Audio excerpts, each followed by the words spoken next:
Antes que nazca el día, los pájaros del monte nos dan sus melodías, los jueces dicen sonreles. Hola a todos y a todas, bienvenidos al curso de Pensamiento Teológico Nicaragüense servido por la FED y demos inicio a estas palabras introductorias a la unidad número 1, que trata sobre los conceptos fundamentales de teología, desde la búsqueda de una teología evangélica nicaragüense. Unas palabras introductorias. No podemos hablar de teología nicaragüense al margen de los acontecimientos que nos han configurado como iglesia y como sociedad nicaragüense. La teología no es un discurso abstracto, sino que está ubicado y emerge de los procesos históricos, de los procesos sociales y de los procesos políticos y religiosos de nuestra Nicaragua. Toda esta dinámica socio-religiosa y política han presentado discursos, teología e imágenes de Dios que están vinculados a los procesos de construcción del poder y el proceso de construcción de la cultura y las representaciones sociales. Por lo tanto, hablar de teología es hablar de procesos históricos, de identidad y de cultura en Nicaragua. La teología nicaragüense presenta entonces, si es así, dos principios, un principio material y un principio trascendente. El principio material es exactamente el proceso de construcción de la cultura y la identidad de la iglesia enmarcado en una cultura, que se ha encarnado en una cultura, es el principio material. Y el principio trascendente es el principio de la fe en el Dios de la vida. Entonces, aún anterior a las misiones cristianas, católico-evangélicas, ya en Abya Yala se hablaba de el Dios de la vida, que el Dios que permite el entrelazamiento de la vida, que es el fundamento de la vida en las concepciones precolombinas, y entonces se viene a reforzar con el Dios de la vida cristiano. Pero obviamente, como sabemos, que la evangelización fue un proceso de ideologización y de dominación de las potencias extranjeras y de la religión cristiana occidental en detrimento de las identidades y las representaciones religiosas de nuestros pueblos indígenas. Muy bien, tenemos entonces categorías que debemos de repensar.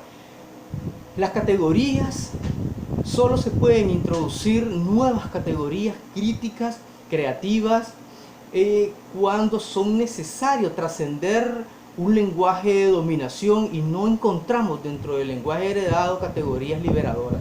Pero en el caso del cristianismo hay categorías que no podemos desechar tan fácilmente, así que el trabajo que tenemos que hacer es un trabajo hermenéutico, de resignificar, ¿no? De hacer una relectura de esta categoría. Es lo que trato de hacer en este primer momento. Las categorías, por ejemplo, de evangélico. ¿Qué es ser evangélico? Es la primera palabra dentro de la reflexión de la teología nicaragüense. Eso es importante para entender entonces que en la teología nicaragüense lo evangélico le viene de su referencia al Dios del Evangelio, al Dios de la vida, a Jesucristo, la persona y obra de Jesucristo en el Evangelio, y que solo en un segundo momento podemos llamar teología evangélica desde un punto de vista confesional. Es lo propiamente nicaragüense en la teología evangélica. Muy bien, desde el punto de vista antropológico, vemos cómo las iglesias evangélicas han tenido sus misiones y han representado su doctrina y su visión de Dios en conflicto con la cultura nicaragüense. Por ejemplo, Jorge Ruiz en la Shiloh número 4 que le he mencionado nos dice: nos desvinculamos de nuestro folclore, nos desvinculamos de nuestra cultura. Sucede que nuestro folclore está muy ligado a la religiosidad popular católica. Todo lo que es católico es visto como pecaminoso, como pagano. No supimos diferenciar entre todas aquellas expresiones culturales y el aspecto religioso que la acompañaba, dice Jorge Ruiz en un artículo que escribe en el Shiloh número 4 sobre el tema de la identidad evangélica. ¿Cómo rescatar los elementos habilitantes, creativos, evangélicos, espirituales, los mejores, ¿no?, de nuestra cultura, desde una teología evangélica, desde una identidad evangélica? ¿Qué es lo propiamente nicaragüense? Entonces, bueno, tenemos que partir de una cuestión más general.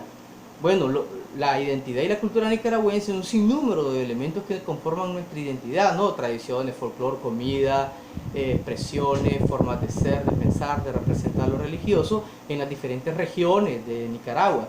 Pero bueno, si hablamos de un elemento común del ser nicaragüense, podemos hablar del huehuense, Obviamente que esto hay una crítica porque se dice que Pablo Antonio Cuadra pues solo tenía en consideración los pueblos blancos, no Masaya, todos esos departamentos y todos esos pueblos, y de que entonces el huehuense no es representativo de todos los nicaragüenses, pero yo creo que sí.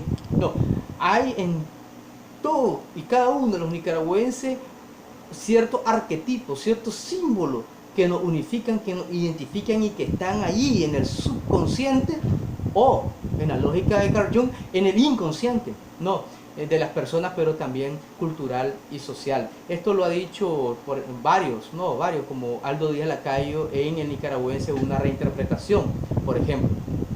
Entonces, en ese sentido, ¿qué es lo nicaragüense? Bueno, Pablo Antonio Cuadra ha dicho algo, ¿no? Que somos vulgares, que somos guatuceros, pero que tenemos lados buenos también como la hospitalidad y el tema de el respeto a lo sagrado.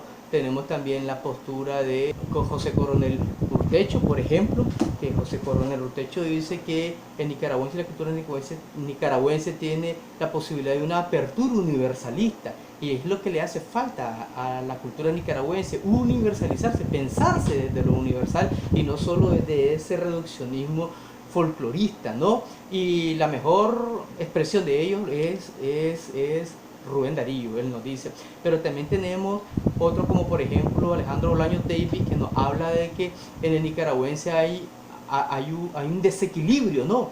En el huehuense mismo hay dos polos.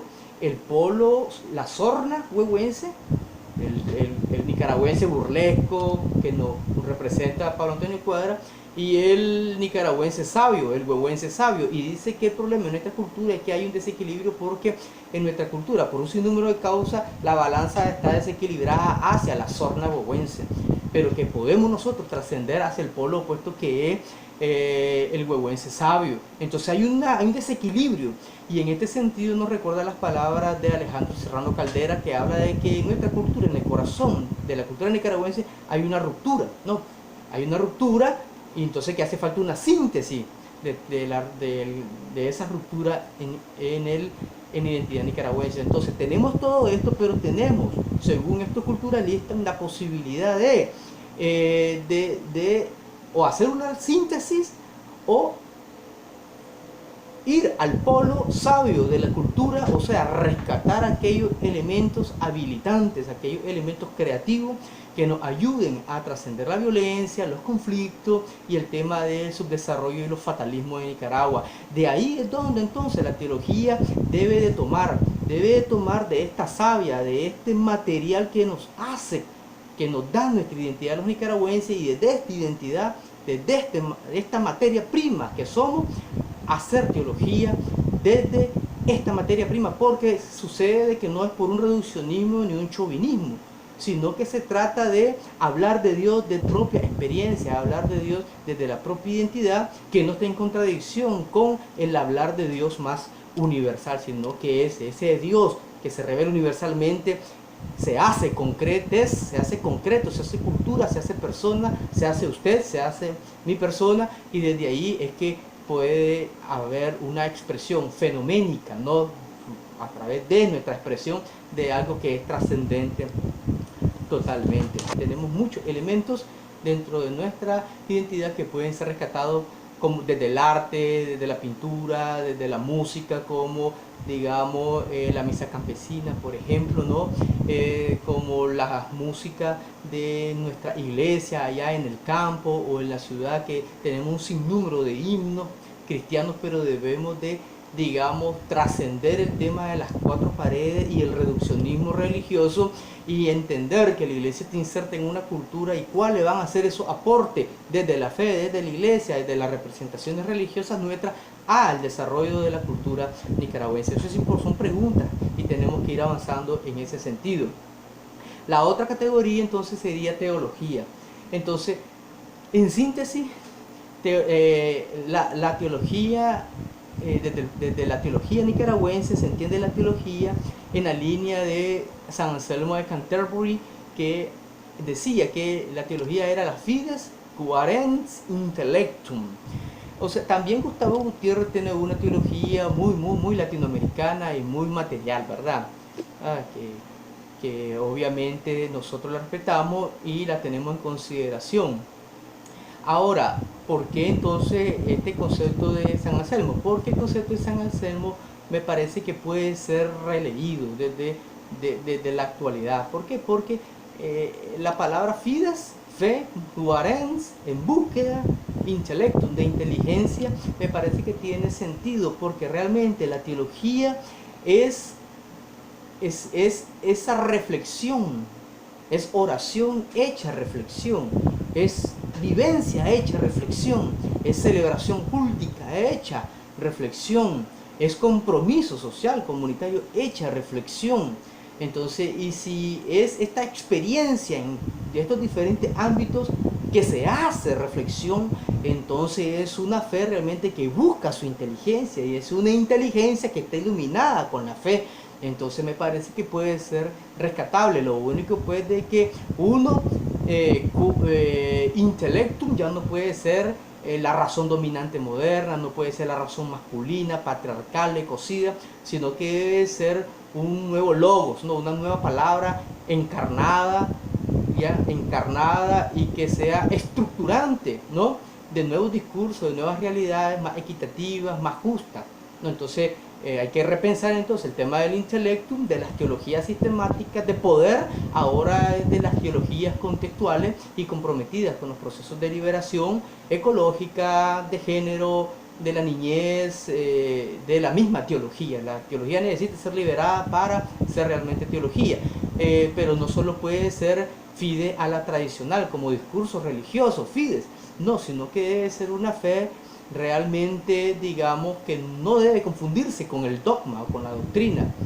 Se nos ha dicho equivocadamente que la fe no lo enseñaron los católicos hace 500 años y los evangélicos aquí en Nicaragua hace alrededor de 180 años. Y eso no, nos han enseñado ideología y doctrina.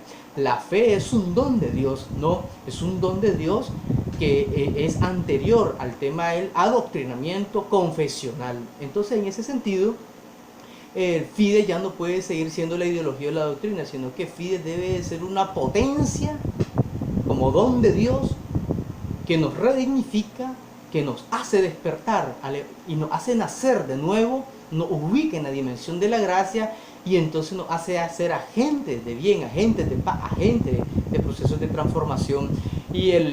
Obviamente el quaerens como búsqueda no puede ser una búsqueda de esta inteligencia que sea lo que sea, una búsqueda tipo un cazador, no, sino que es ser una búsqueda amorosa, una búsqueda en el perdón, una búsqueda en justicia, una búsqueda en la coherencia entre lo que se proclama y nuestra praxis evangélica, ¿no?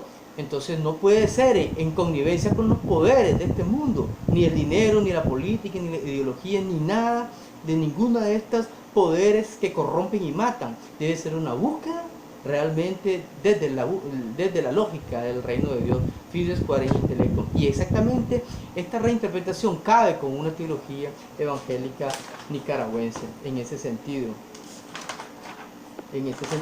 Aquí hay un resumen que digo, que la teología nicaragüense es fides quaerens intellectum, en tanto que intellectum como modo salvífico de saber particular del nicaragüense, y fidei como la forma cultural de encarnarse la fe en nuestro pueblo. Esto significa que es posible no solo la analogía fidei, sino también la analogía entis, ambas posibles tanto por la estructura creatural nacida de nuevo por la fe en Cristo, que puede ver tal analogía fidei, sino también por la estructura antropológica a priori que nos posibilita ser oyentes de la palabra, aún encubierta e inhabilitada por el pecado. Poco siguiendo a Carrander en ese sentido. El tema de la teología universal y la revelación particular concreta es importantísimo. En síntesis, entonces, la revelación desde la teología cristiana es única y definitiva, porque es Jesucristo, que es la verdad salvífica de Dios. Pero teologías son muchas. Como cristianos confesamos el carácter definitivo de la revelación de Dios en Jesucristo, mas las teologías son las reflexiones que se han elaborado en diferentes épocas y lugares, desde contextos, cultura y lengua e intereses particulares. Entonces, pongo aquí por ello, de esa manera no existe contradicción al decir que la revelación es universal y la teología es particular. Pero de manera compleja y dialéctica. La revelación contiene en sí todas las teologías, con tal de que éstas sean evangélicas. Y toda teología, si realmente es evangélica, es signo y símbolo concreto en cada cultura de lo universal y definitivo de la revelación de Dios. Eso es. Y el nicaragüense tiene una relación con la teología las teologías hechas en Latinoamérica, teologías contextuales, pero también con las teologías conservadoras que nos han venido de fuera, pero también con las visiones de espiritualidad indígena latinoamericana. Somos una gran diversidad y en esa gran diversidad cada pueblo tiene derecho a expresar su voz, su palabra sobre cuál es su experiencia como pueblo en el Dios de Jesucristo y en Jesucristo como su Señor y Salvador. Esto es importantísimo, pero también dentro de estas teologías latinoamericanas está la teología de la liberación, que comparte mucho la teología nicaragüense con la teología de la liberación, métodos, intuiciones, agendas importantes, y no estoy hablando solo de la teología de la liberación con mediación política, marxista y las luchas de liberación, recuerdan, de los años 70, 80, sino también con una teología de la liberación que se expresa aún hoy, pero que se expresó en los años 90 en otras luchas y rostros concretos de la teología de la liberación, de las teologías más contextuales, ¿no? Hasta nuestros días, con las teologías decoloniales, las teologías contextuales, que siguen siendo teologías de la liberación, pero bueno, dentro del marco de teologías de diferentes movimientos y reflexiones y compromisos de liberación desde la fe en Jesucristo. Esto es importante, y esto por eso Pablo Richard, en muchas de sus sistematizaciones sobre los acontecimientos de Nicaragua en los 80 y despuesito de los 90, decía que en Nicaragua sí había teología nicaragüense.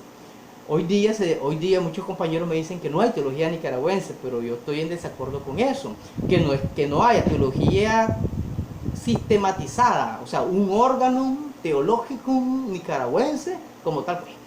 Bueno, regresemos entonces a los manuales de la Edad Media, regresemos entonces a las sumas teológicas. Hoy no se trata de eso.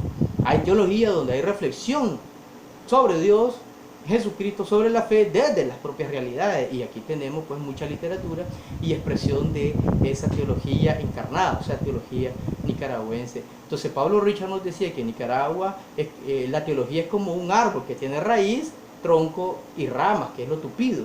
En Nicaragua hay teología de raíz, porque hay espiritualidad, hay vivencia, hay experiencia de Dios en las comunidades. Hay teología de los troncos. ¿Por qué? En el tronco, ¿por qué? Porque hay desarrollos doctrinales, hay predicaciones, tenemos manuales de doctrina, hay intuiciones, hay producción teológica, sí, dispersa, pero la hay. Lo que hace falta entonces es la teología académica sistematizada, que es lo que piden muchos de mis compañeros para nombrar teología nicaragüense como tal, lo que hacemos, que es más una teología sistematizada, o ese órgano que buscan, ¿verdad?, de reflexión teológica. Entonces, teniendo que estar en este curso, y le invito a que nos esforcemos para entrar en diálogo y construir este conocimiento en conjunto. Muchas gracias. Antes que nazca el día, los pájaros del monte nos dan sus melodías.